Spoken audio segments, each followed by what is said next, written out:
Hello, this is Karia and I have another video for you today. Today I'll be doing a review of this Hannah Lynn book called Fairy Tale Princess and Storybook Darlings. So this is I think this is one of her newer books.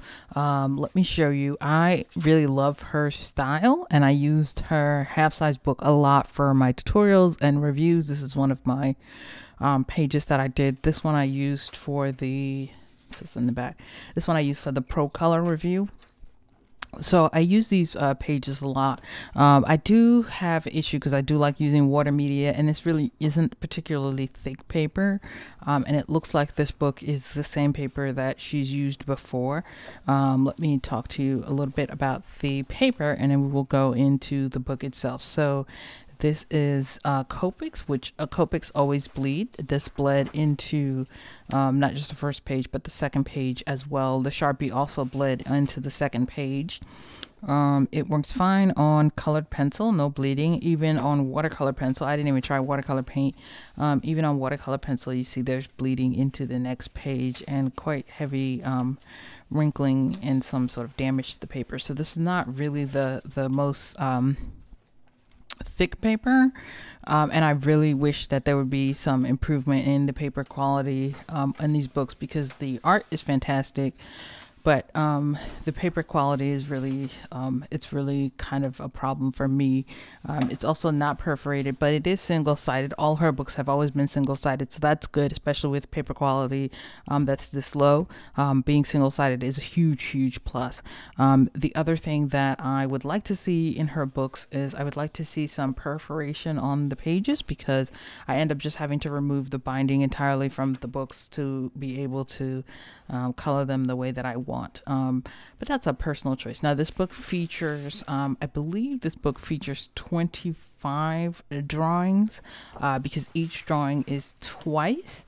The drawings are really good, but it's weird that they're both twice. I know other books have done this in the past, and I know some people are a fan of it. I'm not really that big a fan of doing that. I'd rather just get a second copy of the book, which is what I did in this case. I have I think about 3 copies of this little book that I purchased, because this little book that she did is one of the few half-size books that was actually designed to be a half-size book and not just taken from a full-size book and shrunken down. So it's actually usable with colored pencil. You don't have to get special fine liners. So for that book, I really enjoy that, and I'll give you a link to both books down in the description below. But as always, the art is really it's fun. It's detailed, but it's not so detailed that it's overwhelming. There's a mix of pages. There's some pages with more detail. I think this is probably one of the more detailed pages, and these are from various fairy tales. So this is probably Little Red Riding Hood. And in fact, the other thing that I like that she does is in the very beginning, in the very beginning, there's like names, and there's like the names of the various princesses and what she drew. For the other books, they all get like names. So I like that. Once again, the second page, I know that a lot of people like it in case they make a mistake, but like I said, I'd rather just get a second book. That's just me, and I realize that that might be a that might be a first world problem, but it is what it is. So this is a mermaid. By the way, if you've ever read the original of a lot of these stories, they are not kid friendly. Some of these stories are dark. I think this is the Princess on the Pea, which was actually not that bad of a story. That was actually a fun story. And I could definitely relate, because if I feel something, like even like it's a little bit of like, I don't know, like a little bit of anything, a little bit of dust on the bed, I can't sleep. I have to like, get a towel and swat it away. And that's just me. Like, I have real problems. This is probably Hansel and Gretel.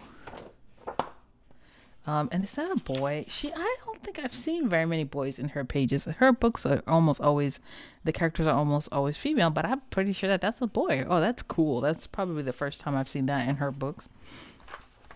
And the next page is the same thing. There's another one. I can't quite see which fairy tale this is from off the top of my head. This is probably Jasmine from maybe Aladdin or something. So, and Disney has done some of these fairy tales into books, into movies or whatever, but they're not, necessarily like Disney owned the fairy tales themselves. The fairy tales are much older, and most of these are in public domain, which is one of the big sort of, like, I don't know, Disney issues, is that they do stuff from the public domain, and then, their stuff I don't think any of their stuff has ever made it into the public domain. They keep just getting a lost change. Anyway, sorry, that's a complete aside. Anyway, so this is another princess. I can't remember. Oh, this might be Cinderella after she's transformed, or maybe this is the fairy godmother. So this is the Little Mermaid. Now that's one dark story. Ooh, the ending on that one. Ooh wee. I don't know if I would read the original to my kids. The ending on that one is pretty. It's dark. So this is Pinocchio.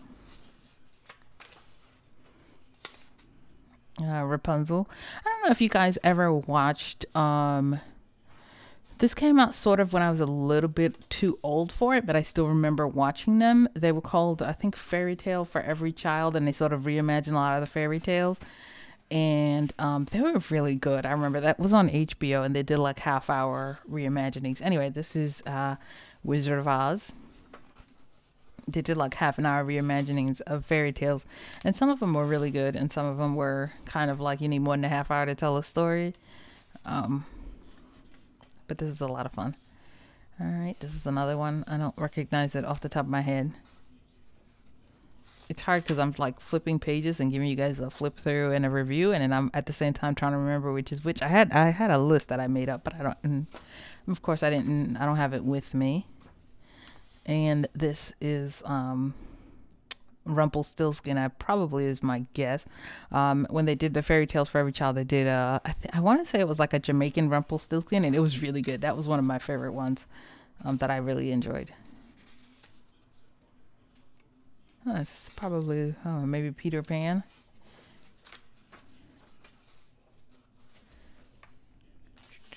Cinderella. And they keep doing live action remakes of these movies, and I'm just kind of like, there's so many other fairy tales that haven't really been touched at all. Granted, some of them are pretty dark. Let's see. Big Clouds and Little Clouds. Probably should turn that one into a children's fairy tale, but that one would make a great like horror one, because Little Clouds and Big Clouds, that one is kind of dark, so that one would be great if you want to do like a horror fairy tale. That's a good one. And this is Sleeping Beauty. So then this is the issue, right? So then, because the only difference between the two copies of the pages is that the eyes have they got like shading on the eyes already for the second page. Maybe that was a request that people made, I don't know. When you have something like Sleeping Beauty who's asleep, then it's weird, because then you have two pages that are exactly the same. I mean, you have two pages that are almost exactly the same anyway. I feel like this might be, I don't know, I feel like Thumbelina, but I don't know that one very well. That's just going to be my guess. I'm just going to guess that this is Thumbelina. And this is, any one of, a million princesses after she gets married.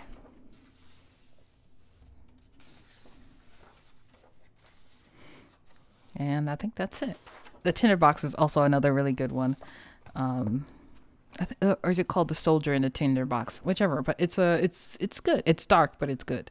Again, a lot of these fairy tales were not necessarily the most child-friendly stories. But anyway, that's neither here nor there. Anyway, this is another really good book from her. Like I said, my only issue has always been the paper.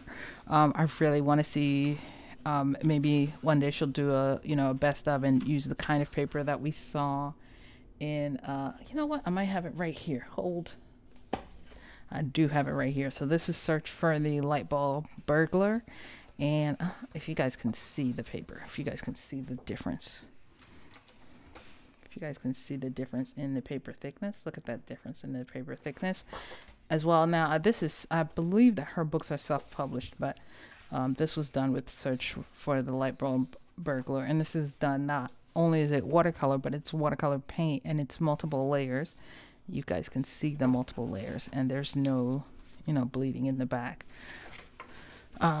So I don't know, I'd like to see her books use paper like this. Like, this is probably my favorite paper that I've seen in any book, because it's smooth enough for markers, but it's got enough tooth for colored pencil, and it definitely holds enough that you can use watercolor paint if you tape it down.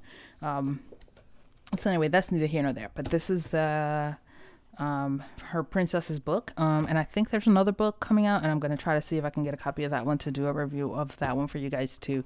All right, thank you guys so much for watching, and I will see you guys next time. And don't forget, there's a video of the cats coming up as always, so don't forget to like, subscribe, and share. And thank you so much to the patrons who make these videos possible, and thank you everybody who's used the Ko-fi account to give a donation, because that helps to provide products for me to review, as well as reimbursing me for my time. Thank you guys so much, and I will see you guys next time. Bye. Hey, buddy. Oh, sorry. He was sleeping. Stewie doesn't care what kind of paper a book is on, as long as the book is good. Right, buddy? He's tired of my shenanigans, and he thinks I should just get over it and enjoy the book.